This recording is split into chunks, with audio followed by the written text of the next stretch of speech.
happening? Morning.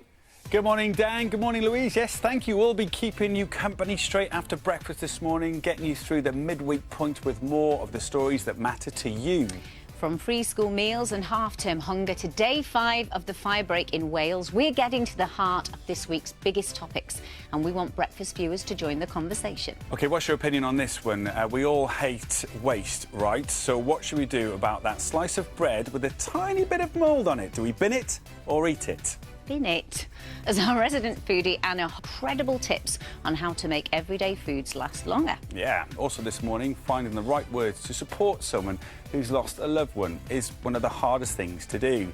But what should you never say? From Radio 2, Reverend Kate Botley has the answer. Send your questions for Kate or any of the topics we'll be talking about right now by heading to our social pages or by emailing us at morninglive@bbc.co.uk. And if that wasn't enough, we'll be filling our lungs with fresh air. Good morning, welcome to Morning Live on a day where Kim is obviously feeling pow! Look at that pow! Yes, we're kick-starting your Wednesday with a show packed full of pow, actually, unmissable hints and hacks. And of course, we'd love to hear your thoughts about all the stories we cover today. So please do get in touch. In the toaster, is that not what you do? No, I'm never coming to yours for food at all. If that's what you do, do not miss our film today with our expert head chef from Ready Steady Cook, Anna Haw. We were horrified. But Anna, you have got some amazing tips on how we can stop all sorts of other food going off fast, haven't you? Yeah. Look forward to that. I think we'll get to the bottom of the bread thing as well. She doesn't seem too happy about that. Also, it's lovely to have you. First things first, are you someone who likes a bit of mould on the bread, or is it like a bin it situation for you, or do you put it in the toaster? Oh, I've always liked you the best, Kate. You know, I wouldn't even feed it to the ducks. That's how bad I am. Well, listen, there's a lot going on right now, but you've found a great way, haven't you, of getting away from all of that with your cold water? I mean, I've been swimming outside for the last couple of... I love that. My boiler's been down for the last 3 days. I've been taking cold showers, but I like it.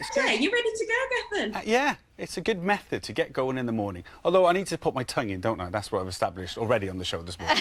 Well, yeah, you do. Yeah. That would help. I can't do swimming outdoors. I can't do this. I'd like to see what's at the bottom. It makes me a bit freaked out.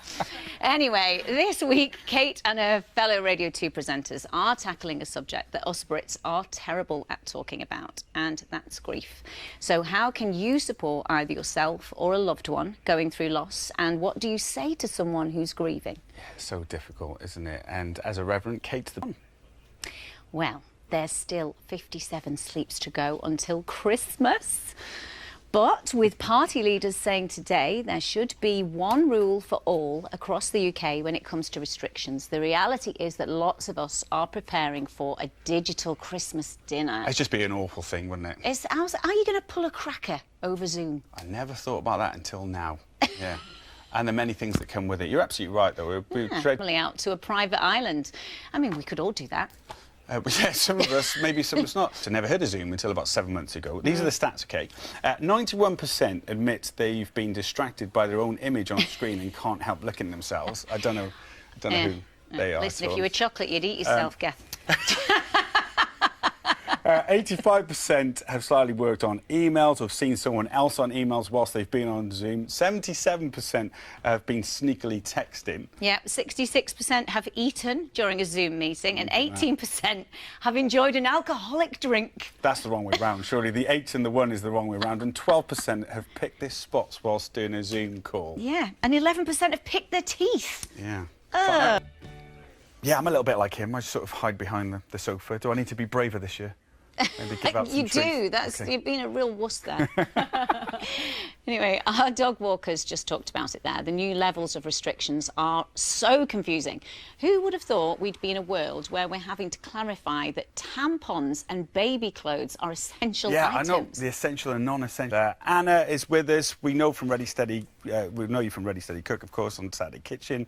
But you also run a restaurant. What's it been like the last few months for you? I mean, it's that a 22-inch pizza slice was... What is that about? It's disgraceful. I mean, to tell people what they should... So what's the definition of a substantial meal, then? Is the pizza OK if you've got some lettuce next to it? A little bit of side salad? I don't know. Who says that, you or them? Maybe my mum. Just on Pizzagate, by the way, Greater Manchester Police told us this morning, after further consideration, we are now satisfied that until further guidance is given, we believe this service is compliant with the rules. So they kind of backtrack with that. But I think it just goes to show that everyone is so confused about all the issues at the moment. Life. And Anna will be putting us through our paces to see if Gethin and I have been doing it all wrong. Spoiler alert, I'd say. I just can't argue with that. I know it's going to be a disaster for me. But first, in a week where footballer Marcus Rashford has put child hunger at the heart of our conversations, it seems mad that we're becoming such a nation of wasters. With tons of household food being chucked every year, Anna swapped her chef whites for a lab coat to find out why bread is the one food you should never feel bad about binning. We're chucking out more food than ever. The fruit as well, yeah. Yeah, and won't taste nice. And you've said the easiest way to preserve your food is by learning how to stack your fridge properly. Is that right? That's correct. Stack your fridges correctly. Yeah. You ready? Yeah. Steady. A minute. Put. OK. I think you're a bit lazy making us do it for you. All right, we have to do this from a social distance. Like this fish first, dangerous food first. Oh, look at you already complimenting Kim. Just going on. Can't see where you guys know what she's doing. Just, you know, reserve your judgment. I don't know about this, you see.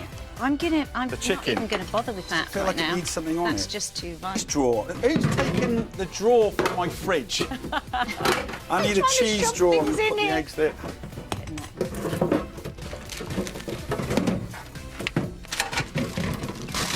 Oh my goodness! I haven't even finished.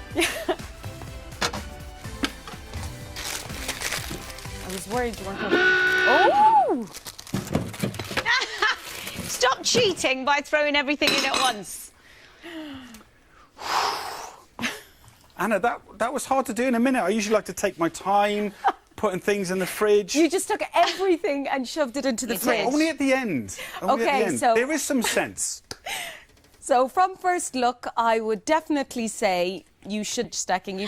You have actually put the most dangerous food at the top and kind of safe food underneath that. Why is it dangerous at the top? It's cross-contamination. Yeah. So if you're raw meat or fish... Kim, I mean, you've almost completely nailed it. So if you stack your fridge like this, this is totally acceptable. She's only got three things in that but you fridge. know why? That's Let me explain why. So I would have put that chicken in the bottom, right, on the bottom shelf here. But the reason I didn't is because it's not covered. Very So good. This is correct, yeah. Wouldn't go in my fridge. Yeah, and potatoes don't go in the fridge. Eggs don't have to go in the fridge. Tomatoes don't have to go in the fridge. So I always think eggs have to go in the fridge. Why don't potatoes go in the fridge? Well, I tell you what, if you put eggs in the fridge, you'll extend the life. That's true. But they cook better at room temperature and they have a good long shelf life anyway. But technically, I guess you're not wrong. So I guess it's a personal choice if you want to. But potatoes, the starches in a potato will change. Don't get me started on potatoes. OK. Yeah, I think that's a clever ploy. You do not need to put condiments in the fridge. But if you did put jam in the fridge, it's your choice. Again, it will extend the shelf life of the jam. So it depends on how, much jam you eat. I feel like I've surprised you with the way I stack my fridge. What are the surprising things? So they should be on the bottom. And then your cheese, your dairy, ideally should be in the middle. And cross-contamination tends to fall down. It doesn't really go up. And cover them as well, like Kim said? Cover them. Cover your food. Cover your food. Covering, and it doesn't have to be cling film. There's lots of covers now that are quite eco-friendly that you can use. Yeah. That was an education for sure. Thank you very much, Anna. Yeah, it was indeed. Thank you. We'll be chatting to you later in the show. Certainly will. And hungry, Kim. Hangry. It's not even a real thing. It's just people that use it as an excuse for being grumpy. Hangry is a thing. I've suffered from it in the past, let me tell you. But before you start thinking of it... Oh, Matt, all right. My fave. Back me up. Is he really your favourite? Don't answer that. Radio 2, I know you've been, well, it's a campaign really called Grief Conversations. What are you trying to set out to do? I mean, I've got personal experience as well. It's when I lost my son, Archie, 11 years ago now. And I lost him very late on in my pregnancy. Such a small baby's funeral, they felt that quite, they felt really difficult. It was a difficult thing for them.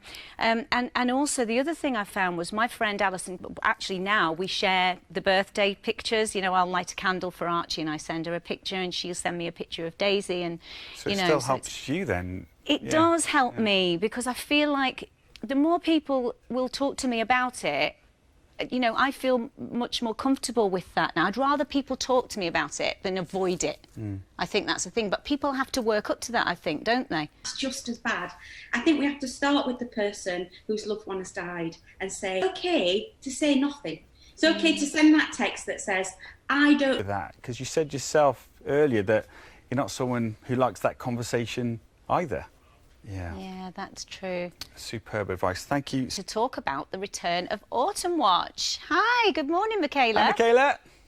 Good morning, and it's a lovely... And with so many people that are stuck at home right now, this show is a real tonic, isn't it? Well, that's so many people. I don't know about you, but I got really into nature shows in particular over lockdown this year. Something you're calling mindful moments.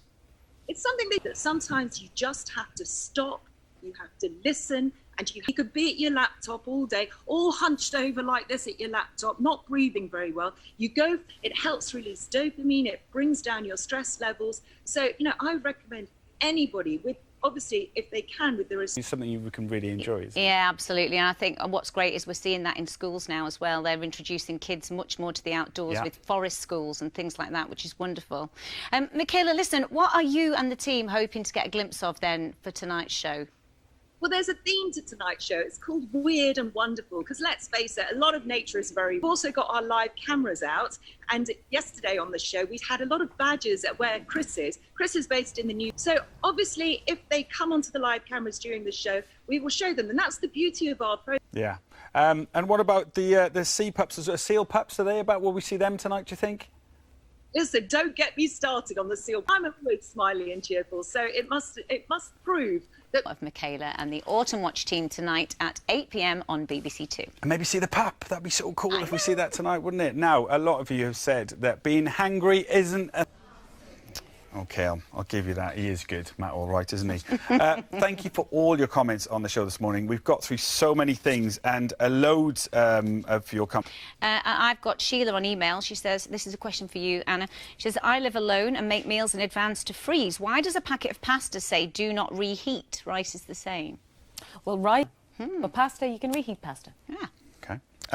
Vicky, I don't eat meat and I'm sick of the usual substitute meats. What do you suggest as an alternative? Oh, my goodness. Meat replacements. Yeah, so the usual substitute meats that are out there at the moment. Some of them are really good. There's a lot of really good stuff I on had scrambled egg ackee the other day. It's like... Great. I'm definitely hungry now. Thank you so much. And that is all we have time for this morning. Thanks to all our guests. Anna, thank you. Michaela and Kate for joining us. And thank you to you for watching. Yeah, tomorrow Rav Wilding will be here looking at how you could be scammed during lockdown. So don't miss that. And if you're on furlough, we'll be putting some of your biggest worries and concerns to one of the brightest business brains. Well said. See you tomorrow.